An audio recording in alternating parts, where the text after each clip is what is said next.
Welcome to 108 news Telugu. బులెటిన్ల ముందుగా headlines. 6 MLC స్థానాలకు జరిగిన ఓట్ల లెక్కింపు. గెలిచేందుకు రావాల్సిన మ్యాజిక్ ఫిగర్ ఎంత? కేంద్ర మంత్రి కూతురికి వేధింపులు. వెలుగులోకి వచ్చిన విస్తుపోయే నిజాలు. మార్చి 4న స్కూళ్లు కాలేజీలకు సెలవు. సంతోషం వ్యక్తం చేసిన చిన్నారులు.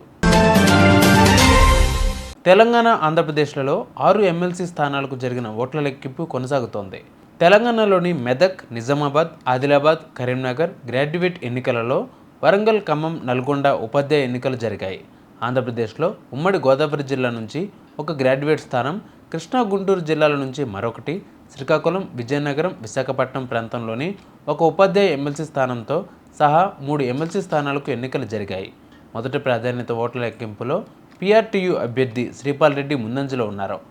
కాగా పీఆర్టీయూ అభ్యర్థి శ్రీపాల్ రెడ్డి 6035 ఓట్లు, యూటీఎఫ్ అభ్యర్థి నర్సిరెడ్డి 4820 ఓట్లు, స్వతంత్ర అభ్యర్థి హర్షవర్ధన్ 4437 ఓట్లు, స్వతంత్ర అభ్యర్థి పోల రవీందర్ 3115 ఓట్లు, బీజేపీ అభ్యర్థి సరోత్తర్ రెడ్డి 2289 ఓట్లు, సుందర్రాజ్ యాదవ్ 2040 ఓట్లు.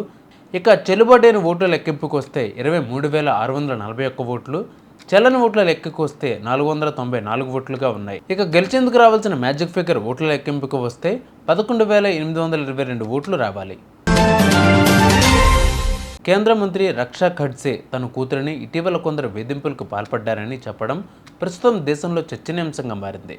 ఒక కేంద్ర మంత్రి మరొక వైపు సొంత పార్టీ అధికారంలో ఉన్న వాళ్ళకే ఈ పరిస్థితి ఉంటే మిగతా సాధారణ ప్రజల పరిస్థితి ఎలా ఉంటుందో అని ఈ ఘటనపై సోషల్ మీడియాలో విపరీతంగా ట్రోల్స్ చేస్తున్నారు. కేంద్ర మంత్రి రక్షా ఖడ్సే మహారాష్ట్రలోని జల్గావ్ జిల్లాలో శుక్రవారం రాత్రి జరిగిన ఓ కార్యక్రమంలో తన కుమార్తెను, ఆమె స్నేహితులను కొందరు వ్యక్తులు వేధించారంటూ కేంద్ర మంత్రి, బీజేపీ నేత రక్షా ఖడ్సే ఆదివారం పోలీసులకు ఫిర్యాదు చేశారు. ఈ క్రమంలో రంగంలోకి దిగిన పోలీసులు 7గురిని అరెస్ట్ చేశారు. దీనిపై పెద్ద రాజకీయ దుమారం చెలరేగింది. ఈ ఘటనపై రాష్ట్ర ముఖ్యమంత్రి దేవేంద్ర ఫడ్నవీస్ స్పందిస్తూ నిందితులు ఓ రాజకీయ పార్టీకి సంబంధించిన వారిని మండిపడ్డారు. కావాలని కేంద్ర మంత్రి కూతుర్ని టార్గెట్గా చేసుకుని వేధింపులకు పాల్పడుతున్నట్లు పోలీసులు భావిస్తున్నారు. నిందితుల్లో ఒకడైన పీయూష్ మోరే శివసేన షిండే వర్గానికి చెందినవాడుగా సమాచారం. అయితే ఈ విధంగా వేధింపులు చేయడం ద్వారా పార్టీని ప్రజల్లో నెగిటివ్ అభిప్రాయం వచ్చేందుకు ఈ విధంగా చేసినట్లు తెలుస్తోంది. ఈ క్రమంలో నిందితుల్లో 7గురిని అరెస్ట్ చేసి తమదైన స్టైల్లో విచారిస్తున్నారు.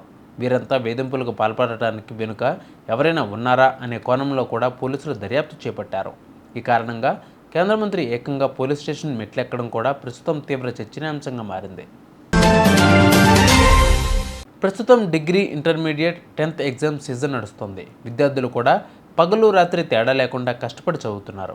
ఇక మార్చి 5న పాఠశాలలు, కళాశాలలతో పాటు ప్రభుత్వ ఆఫీసులకు సెలవు ప్రకటించింది ప్రభుత్వం. మార్చి 4న తమిళనాడులోని కొన్ని జిల్లాలకు స్థానికంగా సెలవులు ప్రకటించారు. ఆ రోజు స్కూళ్ళు, కాలేజీలు, ప్రభుత్వ కార్యాలయాలు సెలవు ఉంటుంది. ఏదైనా కేంద్ర ప్రభుత్వానికి సంబంధించిన ఎగ్జామ్ ఉంటే మాత్రం దానికి మినహాయింపు ఉంటుంది. మార్చి 4న అయ్యా వైకుంఠర్ అవతార దినోత్సవం సందర్భంగా సెలవు దినంగా ప్రకటించింది. అయ్యా వైకుంఠర్ జయంతిని సందర్భంగా తిరునల్వేలి, తూతుక్కుడి, కన్యాకుమారి, తెన్కాశీ జిల్లాల్లోని అన్ని పాఠశాలలు, కళాశాలలు మరియు ప్రభుత్వ కార్యాలయాలకు మార్చి 4న సెలవు ప్రకటిస్తూ ఆయా జిల్లాల కలెక్టర్లు ఉత్తర్వులు జారీ చేశారు. అదేవిధంగా విల్లుపురం, మల్మలయూనూర్, అంగళమన్ ఆలయ ఉత్సవాన్ని దృష్టిలో ఉంచుకుని విల్లుపురం జిల్లా కలెక్టర్ మార్చి 4న సెలవు దినంగా ప్రకటించారు. చూసారుగా ఇవి ఇవాళ బులెటిన్ అప్డేట్స్. మరిన్ని అప్డేట్స్తో మళ్ళీ మీ ముందుకు వస్తాను. అంతవరకు కీప్ వాచింగ్ 108 న్యూస్ తెలుగు.